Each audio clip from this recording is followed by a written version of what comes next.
कब अपना शिकार करना सीखोगे? याद रखना, जंगल में एक शेर था। वो शेर इतना आलसी था कि वो कभी शिकार नहीं करता था। उसे जहां मिल जाता, किसी और ने शिकार किया होता तो थोड़ा बहुत मांस मिल जाता, जाके खाता। एक दिन बहुत दिनों बाद उसकी माँ उसे मिल गई। पूछा, बेटा कैसे हो? शेर ने कहा, माँ ने कहा, बेटा तू बड़ा कमजोर है, खाता पीता नहीं है क्या? क्या करूं माँ, मेरे से शिकार नहीं होता। शिकार के लिए ना बड़ा भागना पड़ता है, दौड़ना पड़ता है। हिरन बहुत तेज भागता है उसके पीछे, और वो चकमा भी देता है, यूं यूं भागता है। और शेर को उसको पकड़ना बड़ा कठिन होता है, कोई सरल काम नहीं है। दौड़ते हुए हिरन को पकड़ना सरल नहीं है। शेर के लिए सबसे बड़ी चुनौती होती है कि दौड़ते हुए हिरन को पकड़ना। तो वो ऐसा आलसी था कि वो जो मांस गीदड़ लोग कभी मार देते किसी को, तो वो पड़ा हुआ मांस, सड़ा हुआ मांस खाता। बड़ा दुबला था। माँ ने कहा, क्या हुआ? माँ, शिकार नहीं होता। माँ ने कहा, पागल, शेर है तू, और गीदड़ों की तरह जीवन, ये काम गीदड़ों के हैं कि पड़ा हुआ मांस खा लिया। शेर कभी दूसरे के मांस को नहीं खाता, अपना शिकार खुद करता है।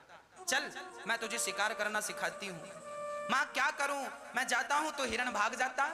माँ ने कहा, तुझसे शिकार करना नहीं आता, चल मैं ट्रेनिंग देती हूँ, मेरे पीछे रहना। हाँ।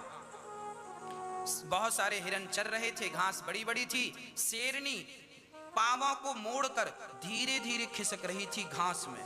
देखिए, ये जानवर है, पर पेट भरने की कला वो भी जानती है ना? एक इंसान ऐसा है, तुम भी केवल पेट ही भरते रहे तो तुम भी जानवरों से कम नहीं हो। भगवान ने मनुष्य इसलिए बनाया है कि अपना पेट तो भरो, साथ में औरों का पेट भरने का कार्य करो।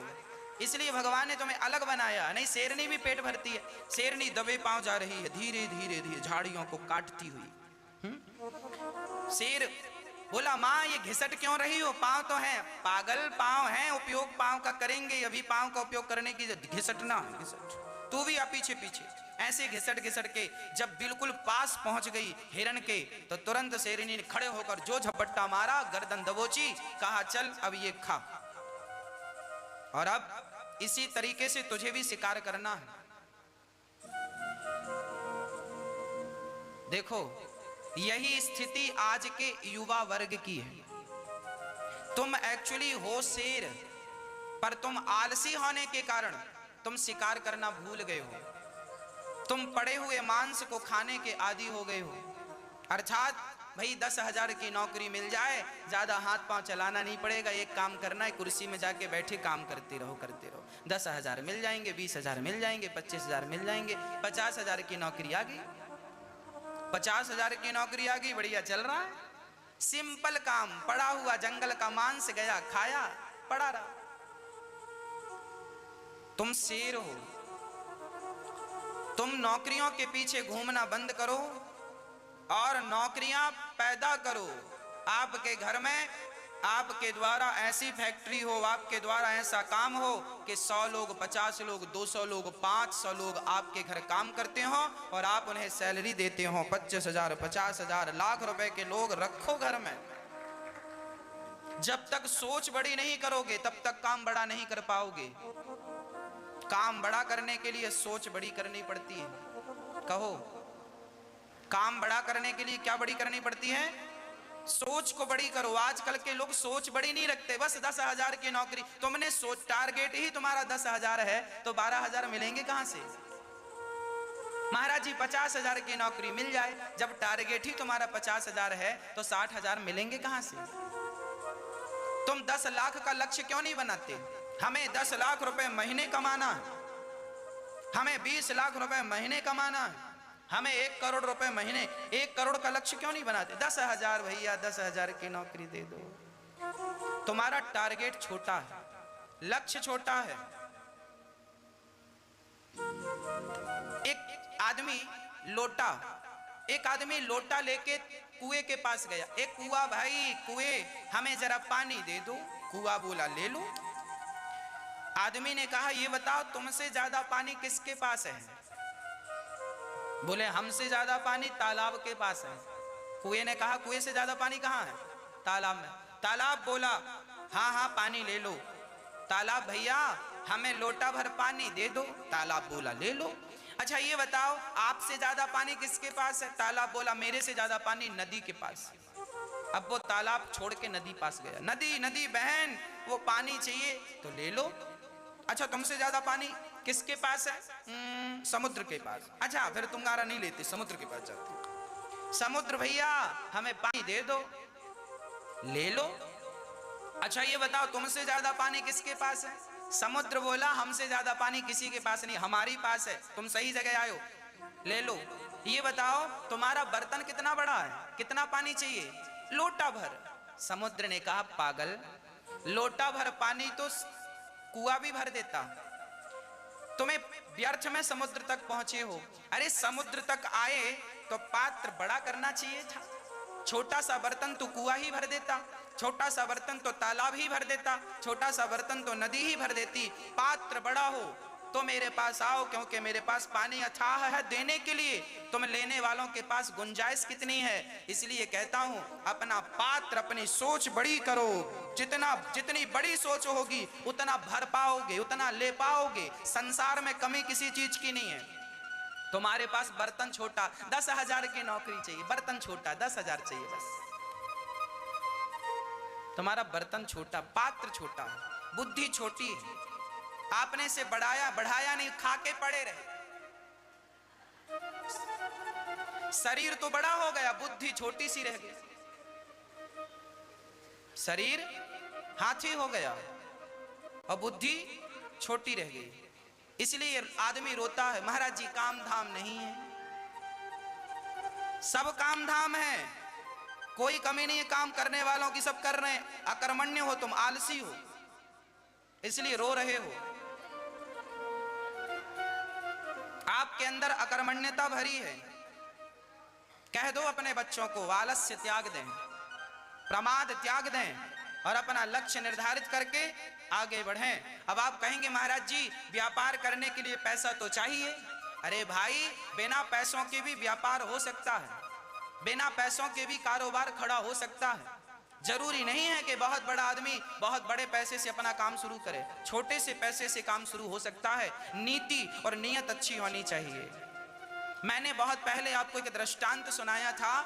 एक व्यक्ति ने, उसके पास एक भी रुपए नहीं था और उसने अपना कारोबार, देखिए करने वाला क्या कर सकता है, एक उदाहरण देके बात पूरी करूंगा ताकि आपकी समझ में आ जाए। और ना करने, बाप 1 करोड़ रुपए देना तो लायक बेटा ना हो तो 1 करोड़ भी बिगाड़ देता है, और लायक बेटा हो तो 10 रुपए देगा बाप तो 10 रुपए से 10 लाख और 10 लाख से 10 करोड़ बनाने में देर नहीं लगाता। लायक है तो 10 रुपए से 10 करोड़ हो सकता है, और ना लायक है तो 10 करोड़ से 10 रुपए भी नहीं बचेंगे। एक आदमी था, उसके दोनों हाथ खाली थे, 1 रुपए नहीं था, पर उसके मन में आया कि मुझे बहुत बड़ा आदमी बनना है, बहुत पैसा कमाना है। उसने क्या किया, उसने बिना पैसों का काम शुरू कर दिया। क्या? उसने अपने जानने वालों में से किसी से 5 रुपए उधार मांगे, मात्र 5 रुपए। ये सच्ची घटना है, किसी व्यक्ति की घटना है। मैंने उसके बारे में पढ़ा है, सुना है, नाम मुझे याद नहीं है। उस व्यक्ति ने मात्र 5 रुपए से काम शुरू किया, वो भी उधार लेकर। भैया 5 रुपए देना जरा। 5 रुपए का चूना खरीद के लाया। चूना जानते, तंबाकू में लगाते चूना, चूना खरीद के लाया। और चूना उसने अपने घर पे एक मटके पे, चूने के पत्थर आता है, उसे पानी डालो तो वो उबलता है, फिर वो उसे बोलते हैं बुझ गया। उसके बाद उसे पॉकेट में भरा और 5 रुपए के चूने के उसने 50 पैकेट बनाए छोटे छोटे, और दुकानों में जाके 1-1 रुपए का दिया।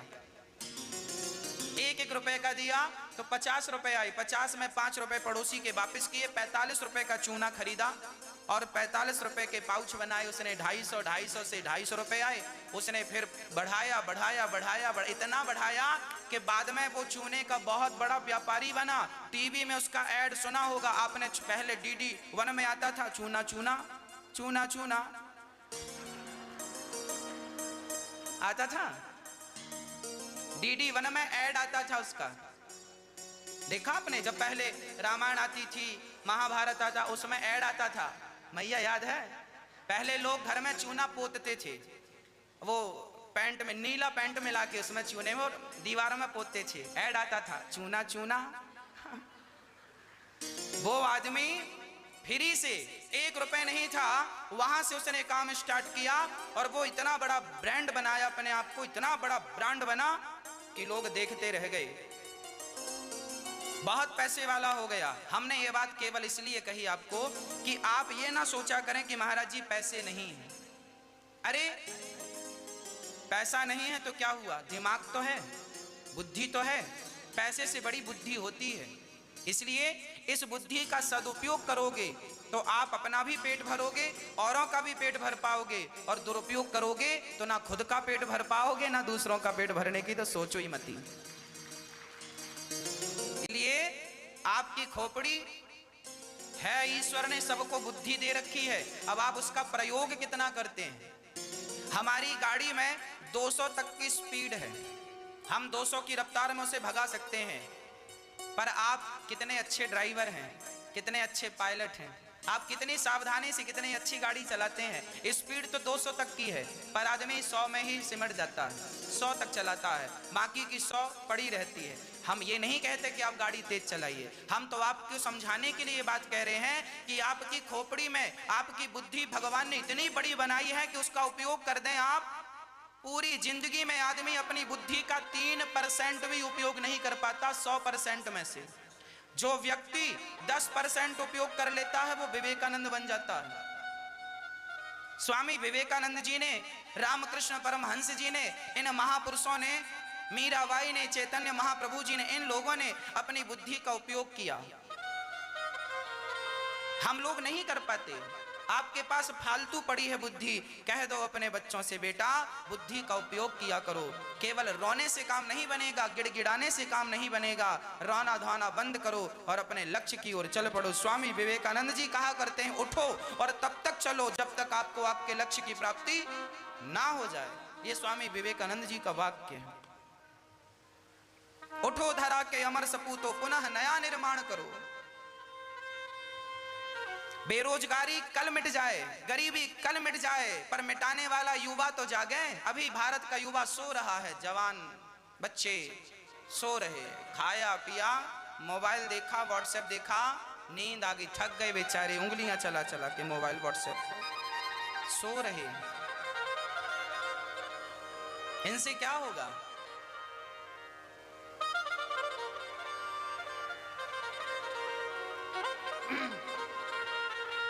राजा परीक्षित को 7 दिन में मरने का श्राप लगा।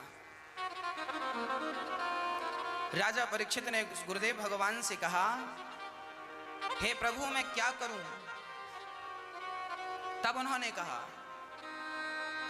वरीयाने सते प्रश्न क्रतो लोके हितं नृपा आत्मवित् सम्मतः पुंसां श्रोतव्यादिषु यः परः। वरीयानेस ते प्रश्न क्रतो लोकहितम। राजन आपने बड़ा ही उत्तम प्रश्न किया है। इस प्रश्न से प्राणी मात्र का कल्याण निश्चित है। जिस व्यक्ति को अपना कल्याण करना हो उसे निद्रया, देखिए सुखदेव भगवान का वाक्य है, निद्रया ह्रियते नक्तम, ज्यादा नहीं कम सोना चाहिए। सबसे पहले अपनी नींद का त्याग कीजिए। जो समय सोने में व्यर्थ जा रहा है उस समय का सदुपयोग कीजिए। कुछ अच्छा सोचिए अपने लिए, कुछ अच्छा करिए अपने लिए, उसका सदुपयोग कीजिए। निद्रया ह्रियते नक्तम, सोना अच्छे लोगों का काम नहीं है। जिनका कोई काम नहीं है वो सो रहे। इसलिए सबसे पहले आलस्य को त्यागिए। आपका सबसे बड़ा दुश्मन आपका आलस्य है। सवेरे कितने बजे उठ जाते हो आप लोग? आपके बच्चे कितने बजे उठते हैं? मैया मैया आपका बेटा कितने बजे उठता है?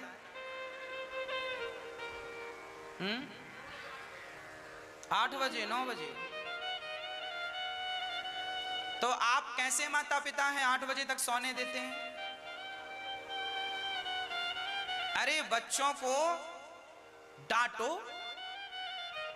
डांटने से ना समझे तो हमारे यहां देखो क्या है, साम मतलब समझाओ, दाम मतलब बच्चों को लालच दे के बेटा टॉफी मिलेगी, बेटा ये मिले, उठ जा उठ जा, साम दाम।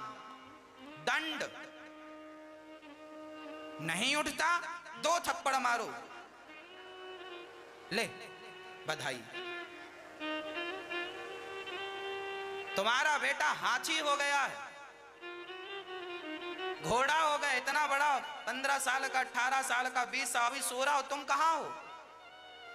बाद में रोना पड़ेगा महाराज जी बेटा नालायक हो गया। रोने से अच्छा है अभी मेरी बात समझकर चेत जाओ, अर्थात जाग जाओ। क्यों सोने दिया? बच्चों की गलती नहीं है, माँ बाप आपकी गलती है। सूर्य भगवान के आते ही, हाँ आपका बेटा रात में जागा है, कहीं काम से गया था, थका है, तब सोने दीजिए, पर काम कुछ नहीं हो रहा, 10 बजे तक सो रहा है। सूर्य भगवान के आने के पहले, सूर्य भगवान उदय कितने बजे होते हैं? हाँ अभी तो गर्मी आने दीजिए, 6 के पहले ही उदय हो जाएंगे, अर्थात सूर्य भगवान के उदय होने के पहले आप और आपके बच्चे जाग जाएं। याद रखना मेरी मां, जो व्यक्ति नित्य सूर्य उदय का, जब सूर्य भगवान का उदय होता है ना, तो पूर्व दिशा की तरफ पूरा गगन लाल होता, लालिमा होती है। देखा सूर्य उदय का टाइम, लालिमा छाई, कहते हैं उस लालिमा को जो देखता है उसके जीवन में वही खुशियों की लालिमा बनी रहती है। इसलिए सूर्योदय, सवेरे चिड़ियों का चहकना, सवेरे मोर की पुकार, सवेरे चिड़ियों का चहकना सुनना, हमारे बड़े बुजुर्ग कहते हैं सुबह की हवा लाखों की दवा, सुबह की हवा लाखों की, सुबह का वातावरण बिल्कुल शांत होता है। सवेरे जल्दी जागो, आंगन में बैठो, छत में बैठो और सूर्य भगवान उदय हो रहे हैं, सूर्योदय का पावन सा दर्शन करो, चिड़ियों की चहक को सुनो और सुंदर सी हवा चल रही है, गहरी गहरी श्वासें भरो, फिर उसे छोड़ो। वो ऑक्सीजन बहुत काम का है, सुबह का ले लो, तुम्हें स्वास्थ्य में उत्तरोत्तर वृद्धि करेगा। बीमार आदमी सवेरे की हवा ले, गारंटी लेता हूं जल्दी स्वस्थ हो जाए। किसी भी प्रकार की बीमारी हो, कोई भी, सवेरे की हवा और सुबह सूर्य दर्शन सबको करना चाहिए। समझाओ अपने बच्चों को, बेटा उठ जाग मुसाफिर भोर भई, अब रैन कहाँ तू सोवत है, जो सोवत है वो खोवत है, जो जागत है वो पावत है। सवेरे जागने वाले बच्चे, सवेरे सूर्य भगवान का दर्शन करने वाले बच्चे कभी भी कुसंस्कारी नहीं हो सकते, वह बच्चे संस्कारी ही बनेंगे। आपकी लापरवाही यही हो गई, आपने सूर्य दर्शन नहीं कराया बच्चों को, सूर्य भगवान को प्रणाम नहीं कराया बच्चों से, बस बच्चे बिगड़ते गए। 8 बज गया, बच्चा सो रहा है, माँ ने उठाया नहीं, बाप ने उठाया नहीं। हाँ हमारे दादाजी सूर्य उदय हो गया और हम सो रहे हैं, हमारे दादाजी लाठी लेके आते थे, सो रहा, एक लाठी दिया पड़े पड़े सो रहा।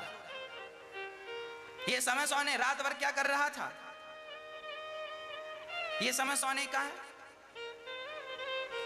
बच्चों को मेरी माँ समझा दो, छोटे छोटे हैं समझ जाएंगे, कल को ये बड़े हो जाएंगे इसी आदत से, तो कल को तुम्हें परेशान करेंगे। बाद में मत रोने बैठ जाना। सूर्य दर्शन कराओ बच्चों को, आप भी करो। चलो नहा के दर्शन करो सूर्य का, नहीं नहाए हो तो कोई बात नहीं, छत में बैठ जाओ, पूरब दिशा की तरफ देख लो, आहा सवेरे की हवा ले लो, उसके बाद पानी पीकर बढ़िया सा स्नान ध्यान कर लो।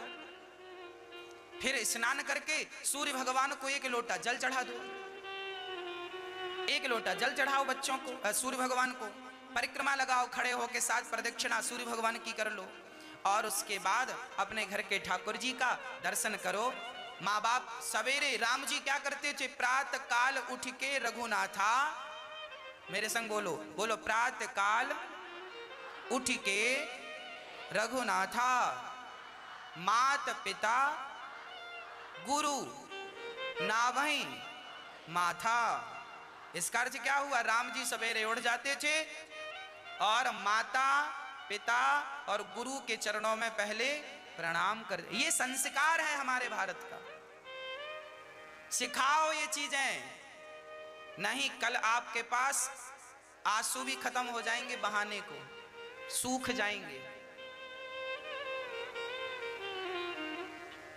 मां को प्रणाम बच्चों को कब सिखाओगे? छोटे हैं सब सिखाओ, बड़े हो जाएंगे ये कुछ नहीं सीखेंगे।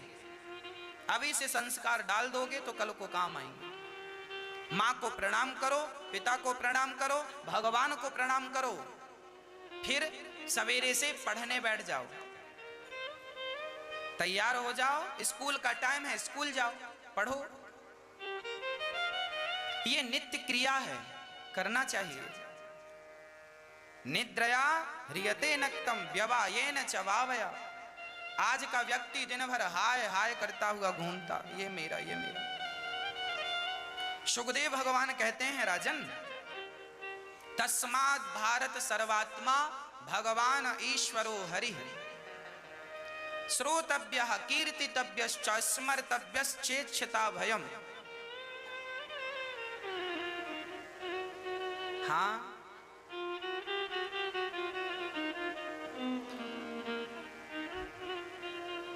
हमने आपको पहले भी बताया है, पुनः दोहरा देते हैं। जब हम छोटे थे तब हम 4 बजे जाग जाते थे। 4 साढ़े 4 बजे नहा धोकर पौने 5 बजे मंदिर में प्रवेश कर जाते थे।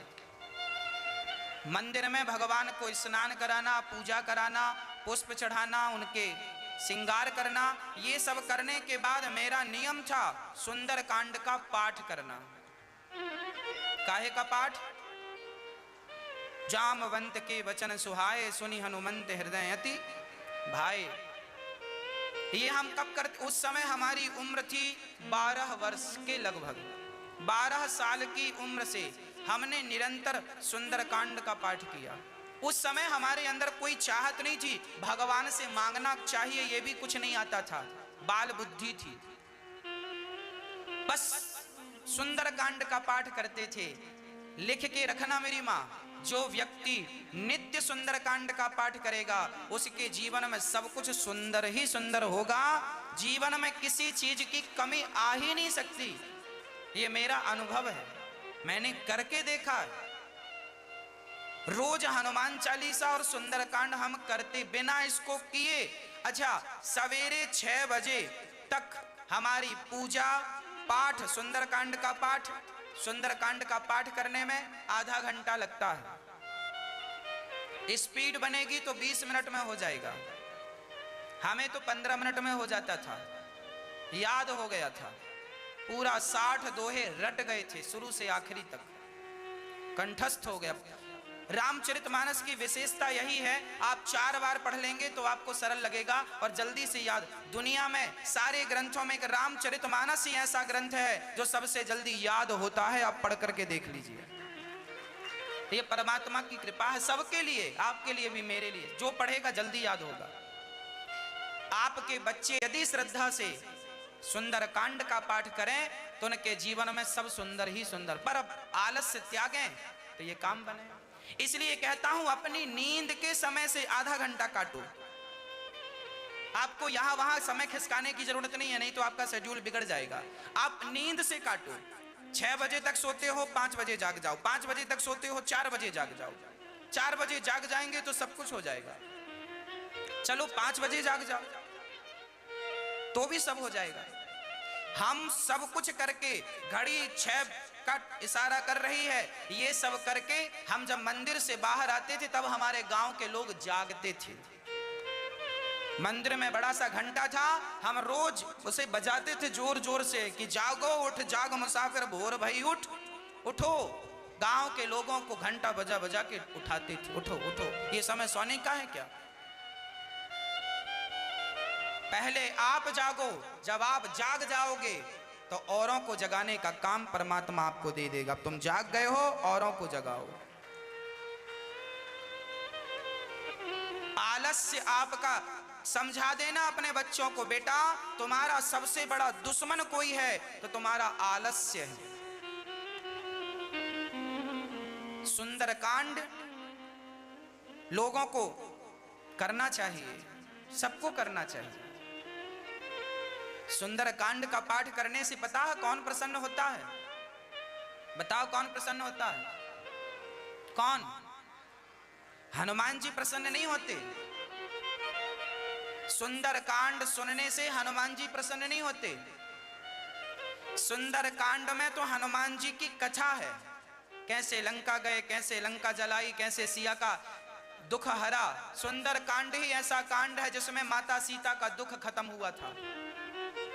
सीता जी रो रही थी रावण के यहाँ, राम कब आएंगे राम। और सुंदरकांड में हनुमान जी लंका गए, सिया को खबर दी तो सीता को सुनता ही रामचंद्र गुण वरने लागा, सुनता ही सीता कर दुख भागा। सुंदरकांड ही ऐसा है जो सीता के दुख को भगाता है। अरे ये सुंदरकांड जब सीता माता के दुख को भगाता है और राम के दुख को भी भगाता है। राम जी भी दुखी थे, सीता कहाँ है सीता। हनुमान जी ने आकर संदेशा सुनाया, सीता फलानी जगह है। राम का भी दुख दूर हो गया, पता चल गया। जो सुंदरकांड राम और सीता को दुख से उबारता हो, वो सुंदरकांड आपको भी दुख से उबार देगा भक्तों। सुंदरकांड पढ़ने से हनुमान जी खुश नहीं होते।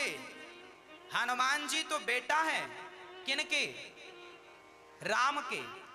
हनुमान जी कहते हैं ना, सीता जी को हनुमान जी क्या कहते हैं? माँ तू मोहि दीजे कछु चीन्हा, जैसे रघुनायक मोहि दीन्हा।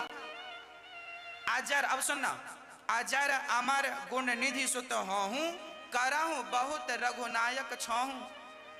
सीता जी ने हनुमान जी को अमरता का वरदान दिया था लंका में। हनुमान जी कहते हैं माँ मैं आपका बेटा हूं। सीता बोली ठीक है तू मेरा बेटा, मैं तेरी माँ। जब सीता माँ बन गई तो राम कौन बने? पिता। तो बेटा लंका जला रहा है, बेटा दुष्टों के दांत खट्टे कर रहा है, तो माता पिता प्रसन्न होते हैं। सुंदरकांड सुनने से, सुनाने से हनुमान जी नहीं, हनुमान जी को चाहने वाले सीता राम प्रसन्न होते हैं। जैसे बेटे की तारीफ सुनने से माँ बाप प्रसन्न होते हैं, उसी प्रकार हनुमान जी की चर्चा सुनने से सीताराम प्रसन्न होते हैं। सुंदर कांड ही ऐसा कांड है जिस कांड में सीता माता का पता चला था। हाँ, सुंदर कांड ही ऐसा कांड है जिसमें लंका दहन हुआ था, लंका जली थी। तो आपके जीवन में जितना भी पाप का पहाड़ है, वो पाप का पहाड़ जल के समाप्त हो जाएगा, सुंदरकांड का पाठ होगा तो। इसलिए नियम बनाओ, नींद के समय से आधा घंटा काट लो और आधा घंटा बढ़िया हनुमान जी का राम दरबार सामने रखो। भगवान राम को, सिया को प्रणाम करो, हनुमान जी का चिंतन करो। हे हनुमान जी, जैसे आपने राम की भक्ति की, जैसे आपने राम को अपनी सेवा से प्रसन्न किया, हम भी राम की सेवा कर सकें, ऐसा वर दीजिए, ऐसी कृपा कीजिए। और फिर हनुमान चालीसा, सुंदर कांड पढ़ो, उसके बाद फिर हनुमान चालीसा पढ़ लेना।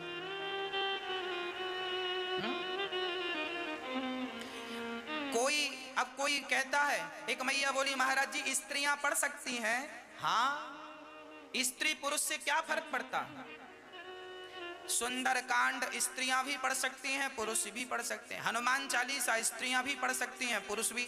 उसमें लिखा ही है जो यह पढ़े हनुमान चालीसा, जो यह पढ़े, ये थोड़ी लिखा है केवल पुरुष यह पढ़े हनुमान चालीसा, स्त्री ना पढ़े हनुमान चालीसा, ऐसा थोड़ी लिखा है। लिखा है जो यह पढ़े हनुमान चालीसा हो ये सिद्धि। जो व्यक्ति, जो स्त्री, जो पुरुष, जो यह पढ़े, कोई भी पढ़े, बच्चा पढ़े, बच्ची पढ़े, स्त्री पढ़े, पुरुष, कोई भी, जो यह पढ़े हनुमान चालीसा, जो पढ़ेगा उसे सिद्धि मिलेगी। इसलिए ये जो भ्रम है कि हम पढ़ें कि ना पढ़ें, पढ़िए। जब पढ़ते पढ़ते याद हो जाए तो स्त्रियां जब आप पवित्र अवस्था में आती हैं तो उस समय भगवान को स्पर्श ना करो, पर तुम्हें याद है हनुमान चालीसा, तुम्हें याद है सुंदरकांड, तो आप किनारे पे कहीं भी घर के कोने में आसन लगाओ और वहां बैठकर नेत्र बंद करके भगवान का चिंतन करते हुए पढ़ लो। उस समय भगवान को स्पर्श करना वर्जित होता है। भगवान का चिंतन तो आप तब भी कर सकते हैं, मानसिक पूजा तो कर सकते हैं, उसमें कोई बाधा नहीं। सुखदेव भगवान कहते हैं राजन, ज्यादा से ज्यादा श्रोतव्य, हमें कथा सुननी चाहिए, कीर्तितव्यश्च, कीर्तन करना चाहिए, स्मर्तव्यश्च, स्मरण करना चाहिए, ज्यादा से ज्यादा भगवत चिंतन करना चाहिए। हर हाल में, हर स्थिति में भगवान को याद करो, हे नाथ मैं आपको कभी भूलूं नहीं। क्यों? देखो, हम सभी को आज जो कुछ मिला है वो हमारी मेहनत से नहीं मिला, कोई माने ना माने भगवत कृपा से प्राप्त हुआ है। इसलिए भगवान को मानते हुए आगे बढ़ा जाए। हम काम सब कुछ करें पर काम करते हुए भगवान का स्मरण बनाए रखें, इसमें बुराई क्या है? क्या बुराई है? एक सज्जन हमसे बोले, महाराज जी हम तो भगवान को मानते ही नहीं हैं। अब ये बताओ, ये सज्जन भगवान को नहीं मानते, ना पूजा करते हैं, ना मंदिर जाते हैं, ना भगवान पे कोई श्रद्धा है, ना कोई विश्वास है, हम तो मानते ही नहीं हैं, उन्होंने कहा। अब ये बताओ, ये नहीं मानते हैं और मैं मानता हूं भगवान को, तो इनके ना मानने से इनका फायदा क्या है? माना कि आप भगवान को नहीं मानते, चलो ठीक है, नहीं मानते, इसमें आपका क्या फायदा है? और मैं भगवान को मानता हूं, प्यार करता हूं, इसमें मेरा नुकसान क्या है? बोलो, क्या नुकसान है मेरा और क्या फायदा है आपका? ईश्वर को ना मानने से कोई फायदा नहीं है, ईश्वर संदेह का विषय नहीं है। अच्छा, भगवान पर उंगलियां वही उठाते हैं जिन्होंने कभी भगवान के चमत्कार को, भगवान का अनुभव कभी नहीं किया। अनुभव नहीं किया तो परेशान है, महाराज जी हम नहीं मानते भगवान को। क्यों नहीं मानते? क्योंकि तुम्हें कभी अनुभव नहीं हुआ। ईश्वर की कृपा का अनुभव कर लोगे तो ये प्रश्न खड़ा खत्म हो जाएगा कि ईश्वर नहीं है। अभी तुम्हें अनुभव नहीं हुआ, इसलिए ये रटना चल रही है कि हम तो नहीं मानते। अरे भाई, जो लोग भगवान को नहीं मानते, मैं उनसे आज कहना चाहता हूं, आप ठीक है, आप मत मानिए भगवान को, पर एक बार उस परमात्मा को आजमा लीजिए, एक बार उस परमात्मा को आजमा के देखिए, प्रैक्टिकल करके देखिए। यदि आपके विश्वास पर खरा उतरे परमात्मा तो आगे से मानना, और ना उतरे मत मानना। एक बार आजमा लीजिए ना, क्या नुकसान है? आप नहीं मानते भगवान को, ठीक है, आजमा के तो देखो भाई। एक आदमी की मुझे कथा याद आ गई। एक पिता था, वो भगवान को बहुत मानता था, कहीं भी जाए तो भगवान को प्रणाम करता था, भगवान का धन्यवाद देता था। सोने के पहले भगवान को कहता था, विधाता आज का दिन आपने दिया है उसका धन्यवाद, और आपने ये जो श्वासें दी हैं, आपने ये जो सुख दिया है इसका धन्यवाद। वो आदमी कहता था, मैं बुढ़ा हो गया हूं, मेरी उम्र के लोग खटिया पकड़े बैठे हैं, पर तूने मुझे फिर भी अपने पांव में चला रखा है, इसलिए तेरा धन्यवाद करता हूं विधाता। मुझे इस उम्र में भी तूने स्वास्थ्य दे रखा है, धन्यवाद। अच्छा, उसी बाप का एक बेटा था, वो बिल्कुल अपोजिट था, नास्तिक था।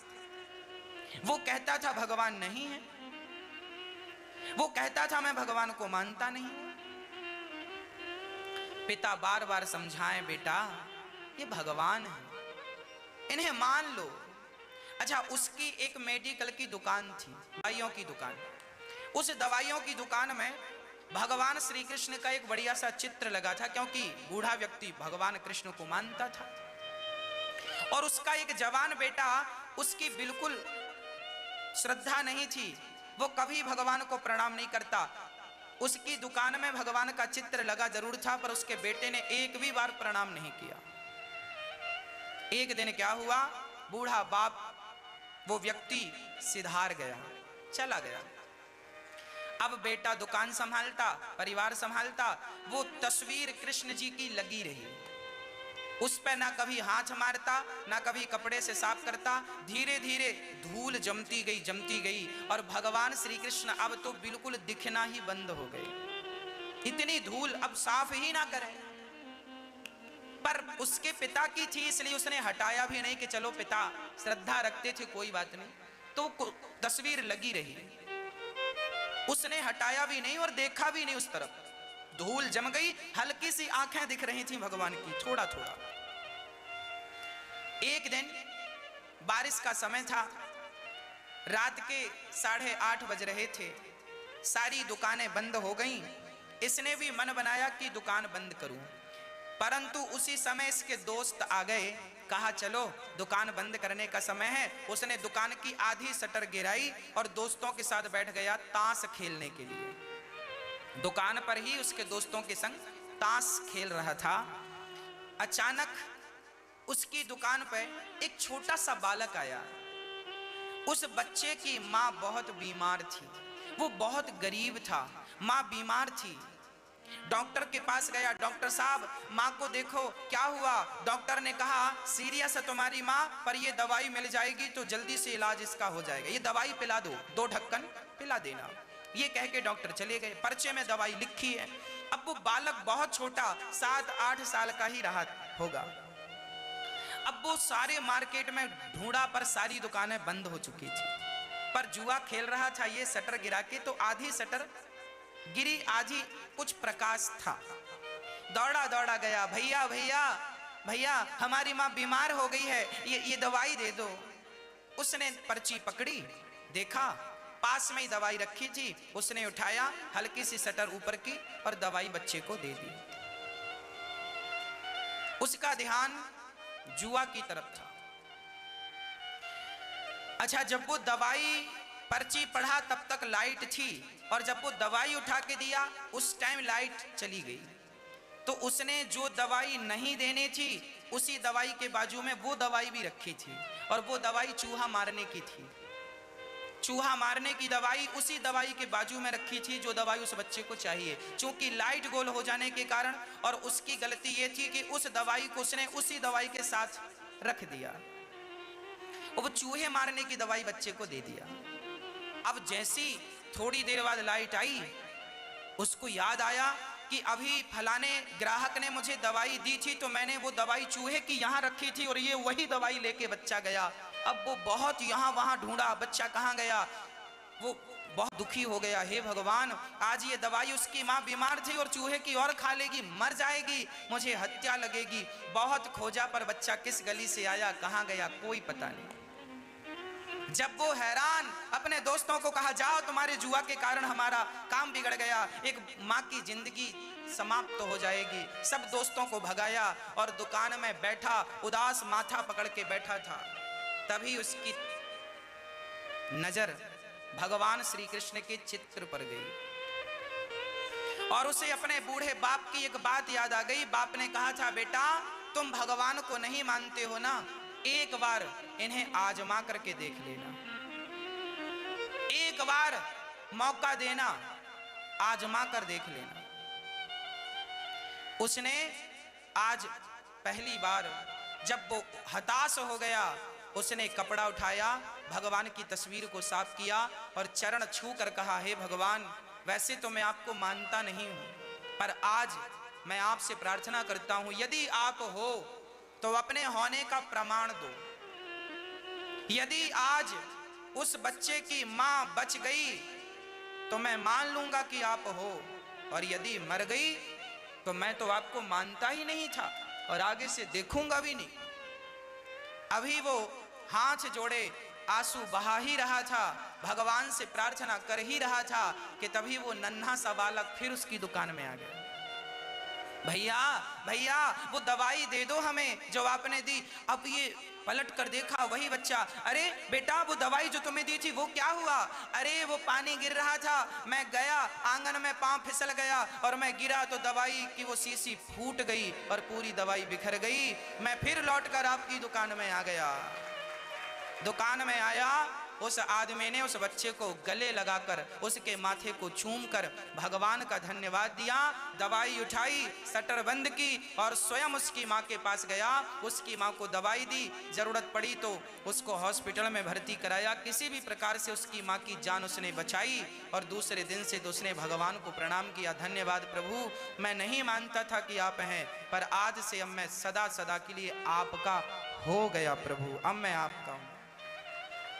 चलो तुम नहीं मानते भगवान को, एक बार आजमा लो, तुम्हारे विश्वास पे भगवान खरा उतर जाए तो मान लेना, आगे से खरा ना उतरे तो कोई बात नहीं। वो भगवान है, मैं बोल रहा हूं वो सुन रहे हैं, मेरे हृदय में क्या चल रहा है, मैं क्या सोच रहा हूं, भगवान सब सुनते हैं। इसलिए कभी ये मत कहा करो कि भगवान नहीं है। भगवान नहीं होते तो तुम और हम कैसे होते, भगवान नहीं होते तो समुद्र कब की अपनी मर्यादा तोड़ चुका होता। क्या समुद्र के पास संसार को डुबाने की ताकत नहीं है? क्या ज्वार भाटा नहीं आता? क्या सुनामी नहीं आती? यदि एक बार आई है तो 10 बार क्यों नहीं आई? कोई तो है जो संतुलित किए बैठा है, सबकी डोर पकड़े बैठा है। जिस परमात्मा ने तुम्हारी आंखें सही जगह लगाई, कान सही जगह लगाए, कौन था वो जिसने तुम्हें देखने की शक्ति प्रदान की? ना होता तो तुम कैसे देख पाते? आज बहुत सारे लोग हैं जो अंधे हैं, नहीं देख पाते, जन्म से अंधे होते हैं। वो क्यों नहीं देख पाते और तुम क्यों देख पाते हो? कोई तो है ना बनाने वाला। इसलिए परमात्मा मेरे भीतर है, परमात्मा मेरे बाहर है। बिहारी जी सब जगह है, जगन्नाथ भगवान सब जगह है, राम जी सब जगह है। वह राम, वह कृष्ण, वह नारायण, किसी भी रूप का दर्शन करो, बात एक ही है। बस विश्वास रखिएगा, कभी हिम्मत ना हारिएगा। आएगा आएगा मेरा सांवरा, दिल से बुला के दे, आएगा मेरा सांवरा, दिल से बुला के दे।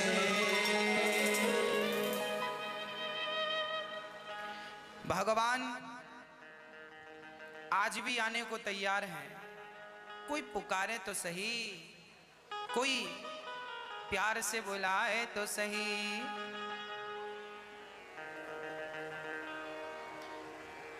श्री सुखदेव भगवान राजा परीक्षित को सृष्टि का क्रम समझाते हैं और 10 लक्षणों का भागवत को महापुराण क्यों कहा गया है? क्योंकि इसमें 10 लक्षण है। अत्र सर्गो विसर्गश्च स्थानम पोषण मूतया मनवंतर ईशानुकथा निरोधो मुक्तिराश्रय। मैया, ओ मैया, बैठ जाओ मेरी माँ, शांति से, शोर ना करो। सब बैठ जाओ। जगह ना मिले तो ऊपर, वहां ऊपर जाकर के बैठ जाइए, वहां जगह है, शांति से बैठ जाइए। जहां जगह मिल जाए बैठ जाइए। श्री सुखदेव भगवान कहते हैं, राजन, भगवान कितने करुणामय हैं। कैसे हैं भगवान? विदुरानी के घर जाते हैं और छिलकों का भोग लगाते हैं। क्या खाते हैं भगवान? छिलका खाते हैं। क्यों खाते हैं? जो भाव से देता है मैं वो स्वीकार करता हूं। इसका अर्थ यहां पर यह निकलता है कि हमारी थाली में जैसा भोजन आ जाए, बिना उसकी कमियां देखे उसे प्रसाद समझकर ग्रहण कर लेना चाहिए। कई लोगों की आदत होती है खाते समय ये कम है, ये ज्यादा है, ऐसा नहीं, ऐसा है। खाते समय ही झगड़ा करते हैं। पहले खा लो, बाद में कह देना कि आज नमक ज्यादा था, आज नमक कम था। जो पसंद ना आए उसे मत खाइए, जो पसंद है वो खा लीजिए। भोजन जैसा है, इसलिए कहता हूं कि भोजन बनाया करो और बनाकर सारा भोजन एक थाली में निकाला करो। दाल चावल रोटी जो आपने बनाया बनाकर निकालो, तुलसी का पत्ता डालो, पहले भगवान को भोग लगाओ और भोग लगाकर वो थाली वापस रसोई ले जाओ। दाल को दाल में डालो, चावल को चावल में, रोटी को रोटी से मिला दो, पूरा भोजन प्रसाद बन गया। वह प्रसाद खाया करो, वह प्रसाद बच्चों को खिलाया करो। आप लोग भोग लगाते हैं, थाली परोस के भगवान के सामने रख देते हैं, रखी है सवेरे से शाम तक चींटियां लग रही हैं। अरे भोग लगाकर तुरंत उसे भोजन में मिलाओ, तब तो प्रसाद बनेगा। नहीं प्रसाद कैसे बना भाई? एक बाल्टी पानी में हम लोग 2 बूंद गंगा जल डाल देते हैं, तब तो वो सारा पानी हम पवित्र मानते हैं कि अब ये पवित्र हो गया। थोड़ा सा भोजन भोग लगाओ और बाकी सारा भोजन को भोजन में मिला दो, वो प्रसाद वो बच्चों को पवाओ। और भोजन में ध्यान रखो कि भोजन भगवत चिंतन करते हुए बनना चाहिए। जब भोजन बनाओ तो भगवान का नाम चलता रहे, मन प्रसन्न रहे, भगवान का चिंतन चलता रहे। हाँ, अब आजकल लोग भोजन बनाते हैं, दाल का छौंका, ये छा तेरा सत्यानाश हो जाए।